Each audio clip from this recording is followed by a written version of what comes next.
Selamat datang di YouTube channel Podcast Semi Horor. Sebelum mulai mendengarkan, silakan klik tombol subscribe dan nyalakan tombol notifikasinya.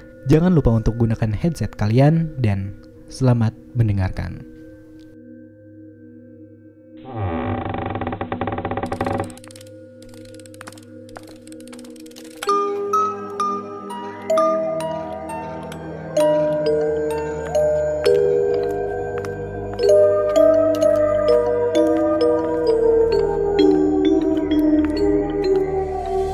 Selamat datang di Podcast Semi Horor.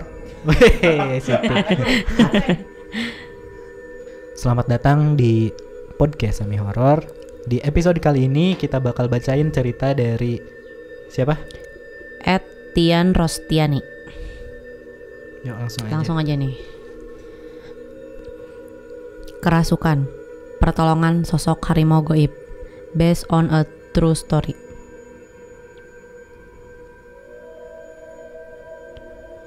Desember 2014, saya kembali pulang ke kampung halaman.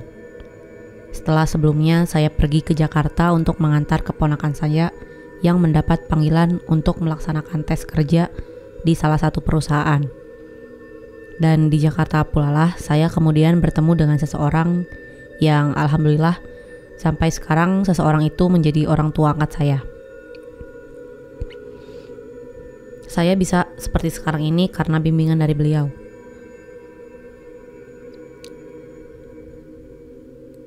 Di cerita ini, saya akan bahas awal mula saya bertemu dengan orang tua angkat saya dan kenapa saya bisa seperti sekarang ini. Sekitar pertengahan tahun 2015, saya mendapat tawaran kerja dari teman kakak saya yang bertempat di Purwakarta, Jawa Barat. Kakak saya memberitahu agar saya segera berangkat ke sana. Dan saya pun berangkat bersama keponakan saya yang kebetulan kalau memang ada lowongan pekerjaan, dia ingin mencoba untuk melamar. Sesampainya di Purwakarta, saya diajak untuk menginap di rumah mertua kakak saya. Tadinya kami berencana untuk mencari kosan, dan kami pun mengutarakan rencana kami itu kepada kakak-kakak saya dan mertuanya. Mertua kakak saya mengatakan nanti saja cari kosannya kalau memang sudah diterima kerja. Untuk sementara biar kami tinggal di rumahnya. Setelah 2 hari kami menunggu, teman kakak saya belum memberi kabar karena katanya dia masih berada di luar kota. Saya pun memutuskan untuk mencari kosan. Saya tidak ingin merepotkan kakak dan mertuanya. Mertua kakak saya menyetujui permintaan saya dan membantu mencarikan kosan yang tidak terlalu jauh dari rumahnya. Tetangga di sekitar kebetulan punya satu kamar yang berada di samping rumahnya dan sudah lama kosong. Sebelumnya kamar itu sempat ditempati oleh anaknya. Dan kemudian ada orang lain yang menyewa. Tapi hanya sekitar 1 bulan kemudian pindah ke tempat lain. Setelah saya menyetujui untuk menempati kamar tersebut, pemiliknya pun kemudian membersihkan kamar yang akan kami tempati. Sore hari, saya dan keponakan pindah ke tempat itu. Pemilik kamar sudah menyiapkan kasur lengkap dengan bantal dan selimut. Saya dan keponakan kemudian mulai merapikan baju di lemari yang juga sudah disediakan pemilik kamar. Kamarnya terasa pengap dan gelap karena ventilasinya kurang. Untuk orang yang terbiasa tinggal di daerah yang hawanya dingin, hawa di daerah Purwakarta cukup panas. Kakak saya memberikan kipas angin agar kami merasa nyaman dan tidak kepanasan. Setelah selesai berbenah, saya dan keponakan pun beristirahat. Saat itu saya belum bisa apa-apa, meskipun kata orang tua angkat saya, sebenarnya saya bisa untuk melihat makhluk-makhluk gaib. Jujur saja, sebenarnya saya adalah seorang penakut. Mungkin karena hal itulah sehingga saya lebih sering mengabaikan kepekaan saya terhadap kehadiran sosok makhluk astral. Sekiranya tidak terlalu mengganggu, lebih baik saya mengabaikannya. Malam pun berlalu. Saat pagi saya terbangun dari tidur saya masih merasa baik-baik saja. Kakak saya datang dan menyuruh kami ke rumahnya untuk sarapan. Tidak lama dari itu, teman kakak saya menelepon agar saya pergi ke kantornya untuk melaksanakan tes kerja. Singkat cerita, setelah melaksanakan tes, teman kakak saya memberitahu bahwa pengumuman diterima atau tidaknya akan diinfokan sekitar 2 atau 3 hari lagi. Setelah itu, saya kembali pulang. Setibanya di rumah, saya pun beristirahat. Menjelang malam, saat saya sedang asik berbicara bersama keponakan saya, tiba-tiba saya merasa sangat kepanasan, padahal kipas angin menyala. Saya pikir mungkin karena akan turun hujan. Kemudian saya bertanya kepada keponakan saya, apa dia merasa kepanasan juga atau tidak? Ponakan saya mengatakan tidak, dia merasa biasa-biasa saja. Akhirnya saya memutuskan untuk mandi. Berharap kalau sudah mandi badan saya akan terasa segar. Setelah selesai mandi, saya kembali ke kamar. Keponakan saya bertanya, apakah saya masih merasa kepanasan? Saya mengatakan, sudah agak lumayan. Dan kami pun akhirnya tidur. Tengah malam, saya terbangun dari tidur, antara sadar dan tidak. Saya seperti melihat sorot mata merah menyala di sudut kamar. Sontak saya merasa kaget dan ketakutan. Saya mencoba membangunkan keponakan saya, tapi dia tidak terbangun. Akhirnya saya memejamkan mata dan berdoa dalam hati. Sebisa mungkin saya mencoba untuk kembali tidur, tapi tidak bisa. Badan saya mulai kembali terasa kepanasan. Rasa panasnya seperti berjemur di bawah terik matahari sambil menyalakan api unggun yang besar. Dan anehnya, meskipun badan saya merasa kepanasan, tapi saya tidak berkeringat sama sekali. Sambil terus memejamkan mata dan berdoa, saya berharap waktu subuh segera tiba agar saya bisa ke rumah kakak saya. Pada saat itu, waktu terasa berjalan sangat lambat. Saya sudah benar-benar tidak kuat menahan rasa panas yang seolah badan saya sedang berada di dalam oven dengan suhu panas yang tinggi. Tiba-tiba seperti ada langkah kaki yang mendekat. Kejadiannya hampir serupa dengan yang pernah saya alami waktu di Jakarta. Tapi kali ini beda. Sosok yang mendekat itu terasa seperti menjulurkan lidahnya. Ada rasa dingin dan basah di kaki saya. Saya tidak berani untuk membuka mata. Kemudian saya menarik selimut untuk menutupi wajah. Saya pun memeluk erat keponakan saya sambil terus membacakan ayat-ayat suci Al-Quran. Keringat dingin rasanya mulai bercucuran. Sosok yang ini basah di kaki saya. Ini tadi sampai basah doang. Emang iya? Paragraf sebelumnya. Coba bentar. Sosok yang mendekat itu terasa seperti menjulurkan lidahnya. Ada rasa dingin dan basah di kaki saya. Saya tidak berani untuk membuka mata. Kemudian saya menarik selimut untuk menutupi wajah. Saya pun memeluk erat keponakan saya sambil terus membacakan ayat-ayat suci Al-Quran. Keringat dingin rasanya mulai bercucuran. Sosok itu tidak lagi mendekati saya. Hanya saja saya merasa dia masih berada di samping tempat tidur. Di samping tempat tidur. Sayup-sayup terdengar azan subuh berkumandang. Saya masih belum berani membuka mata. Baru setelah azan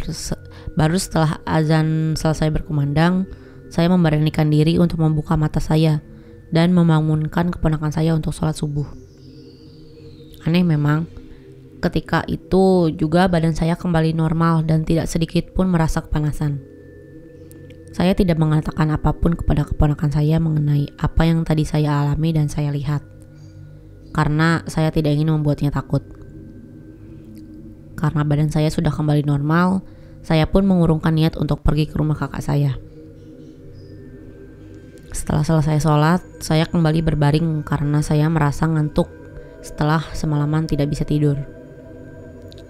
Belum lama tidur, saya bermimpi ada sosok seperti genderuwo keluar dari belakang lemari yang berada di sudut kamar. Matanya merah menyala dengan lidah menjulur panjang. Persis seperti yang semalam saya lihat. Sosok genderuwo tersebut menghampiri saya dan menarik badan saya.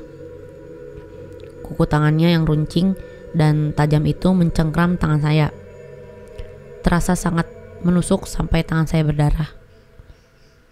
Sontak saya terbangun dari tidur dan badan saya kembali kepanasan. Ponakan saya sampai kaget dan bertanya, "Kenapa?" Saya mengatakan badan saya terasa kembali panas dan lebih panas dari yang kemarin saya rasakan. Keponakan saya menyalakan kipas angin dan mendekatkan kipasnya di depan saya. Semakin lama, angin dari kipas itu malah terasa lebih membuat saya kepanasan. Wajah saya mulai memerah. Kepala saya terasa sangat berat. Saat itu pula badan saya terasa lemas. Saya bertanya dalam hati, sebenarnya ada apa ini? Saya kemudian berdoa sebisa saya, memohon kepada Allah agar memberikan perlindungan dan pertolongannya. Tak lama saya mendengar seperti ada suara auman harimau. Saya bertanya kepada keponakan saya, apakah dia mendengar suara auman itu? Keponakan saya mengatakan kalau dia tidak mendengar apa-apa. Dia pun menyuruh saya untuk beristighfar. Sambil beristighfar, saya mencoba menenangkan diri. Tiba-tiba pundak saya terasa sangat berat dan saya tidak bisa mengontrol tubuh saya. Akhirnya saya merasa seolah ada yang merasuki tubuh saya. Pikiran saya masih sadar, tapi tidak bisa melawan sesuatu yang seolah menggerakkan tubuh saya. Saya kemudian merangkak dan mengeluarkan suara seperti auman harimau. Memutar-mutar di tengah ruangan kamar. Keponakan saya memanggil-manggil saya, tapi saya terus mengaum seperti harimau dan mengarahkan pandangan ke sudut kamar. Keponakan saya berlari keluar kamar dan memanggil kakak saya ke rumahnya. Kakak saya pun datang diikuti oleh suaminya. Melihat kondisi seperti itu, kakak saya menyuruh suaminya untuk memanggil Ustadz. Tidak lama, Ustadz yang kebetulan baru pulang dari masjid datang dan mencoba mengeluarkan sosok harimau goib yang merasuki saya. Tapi sosok harimau itu tidak mau keluar, seolah dia ingin mengatakan bukan dia yang harus dikeluarkan, karena dia berniat untuk membantu saya melawan sosok genderuwo itu dan menghalangi agar sosok genderuwo itu tidak merasuki tubuh saya. Karena pandangan saya terus tertuju ke sudut kamar, Ustadz itu pun akhirnya mengerti. Beliau membacakan doa dan memercikan air yang sudah beliau doakan ke sudut kamar. Kemudian beliau mengusapkan air itu ke wajah saya. Akhirnya saya pun sadar dan bisa mengontrol tubuh saya kembali. Saya dibantu untuk duduk oleh kakak dan keponakan saya. Kakak saya bertanya pada Ustadz itu, apa yang sebenarnya terjadi dan kenapa saya bisa kerasukan. Ustadz itu mengatakan ada sosok makhluk yang sudah berada sejak lama di kamar ini, yang ingin mencoba mengganggu saya. Namun ada sosok harimau goib yang membantu melawannya. Karena saya belum bisa melihat secara jelas dan tidak mengetahui bahwa sebenarnya sosok genderuwo itu ingin mencelakai saya. Makanya sosok harimau itu merasuki badan saya. Sosok harimau itu hanya berniat menolong dan menghalangi. Tadinya sosok genderuwo itu yang akan merasuki saya. Dan ternyata memang sudah sejak lama di kamar itu sering terjadi hal-hal mistis. Setiap orang yang menyewa kamar itu tidak ada yang betah.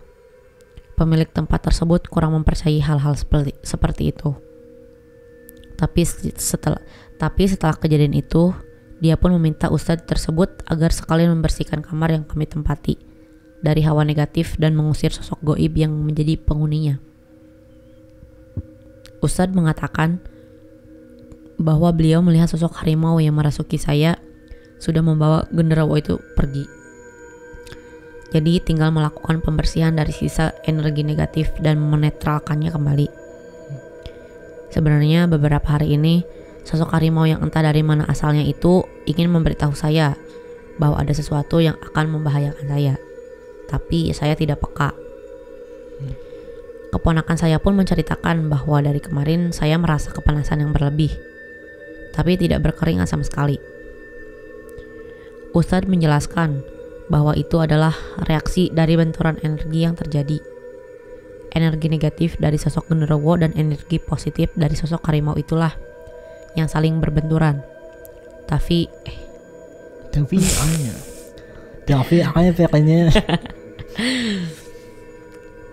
efeknya saya yang rasakan. Itu adalah kali pertama saya mengalami kerasukan. Alhamdulillah sampai sekarang setelah saya bisa seperti ini, tidak pernah lagi mengalami kerasukan. Meskipun ada yang merasuki, tapi saya bisa mengontrolnya. Setelah kejadian itu, saya pun memutuskan pulang ke kampung halaman sembari menunggu kabar dari teman kakak saya. Itulah sepenggal kisah nyata yang saya alami sebelum sekarang ini. Saya pun pernah beberapa kali mengalami gangguan gaib. Saya sangat bersyukur karena Allah selalu melindungi saya melalui perantara-perantaranya. Mungkin di sini ada teman-teman yang pernah mengalami kerasukan. Bagaimana rasanya?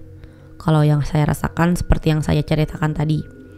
Tapi karena mungkin yang merasuki saya itu sosok makhluk gaib dengan energi yang baik. Jadi pikiran saya masih bisa sadar. Hanya saja saya tidak bisa mengontrol tubuh saya. Karena seolah ada yang menuntun atau menggerakkan. Semoga kita semua senantiasa dijauhkan dari gangguan-gangguan jahat, baik itu dari makhluk gaib ataupun dari sesama manusia. Amin ya rabbal alamin. Amin. Nah, tadi sih Mbak Tian ini sempat tadi nanya ya. Mana sih tadi? Yang mana? Nah, mungkin teman-teman pendengar PSH Podcast Semi Horor, Mbak Tian ini ada yang nanya nih dari teman-teman yang pernah mengalami kerasukan, gimana rasanya katanya. Kalau dia tadi kan yang masuk itu sosok gaib yang memiliki energi positif. Iya, harimau. Jadi dia masih sadar lah. Jadi dia tahu kalau sebenarnya apa yang terjadi. Iya. Dia sadar kalau dia yang mengaum, terus ya pokoknya gelagatnya seperti harimau, dia sadar. Tapi cuman nggak bisa ngendaliin diri aja. Tapi pas kemarin di episode 19 dan 20 yang kasus di studio ini, si Sri ya. Iya. Kemarin tuh sempat ada sosok yang lagi dia ceritain, ada sosok yang lagi kita bahas atau kita ceritain, dia ceritain nyoba masuk ke dia. Tapi dia tuh masih sadar, kontrol. Nah, masih nahan. Nah, iya belum sampai masuk banget. Dia tuh masih nahan, ngelawan lah. Iya. Biar nggak masuk ke tubuhnya dia gitu. Kayak yang kalian dengerin di episode berapa ya? 19 dan 20 deh ada. Gitu. Berarti ini keren nih si Maung kalau sebenarnya. Si Tian jadi Aing Maung. Udah berapa menit nih? 19 menit. Cukup lah. Oke lah, kita lanjut apa nih? Lanjut di episode berikutnya. Jangan lupa tuh gitu. Oh iya benar. Sampai lupa. Kita udah di YouTube nih. Benar.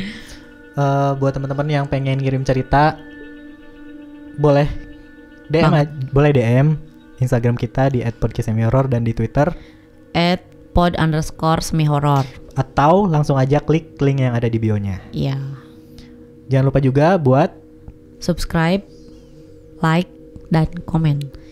Jangan lupa juga nyalain lonceng notifikasinya biar selalu update episode baru dari kita. Benar. Dan juga follow Podcast Semi Horor di Spotify dan nyalain lonceng episode terbarunya. Iya. Tutorialnya udah kita kasih di opening episode YouTube.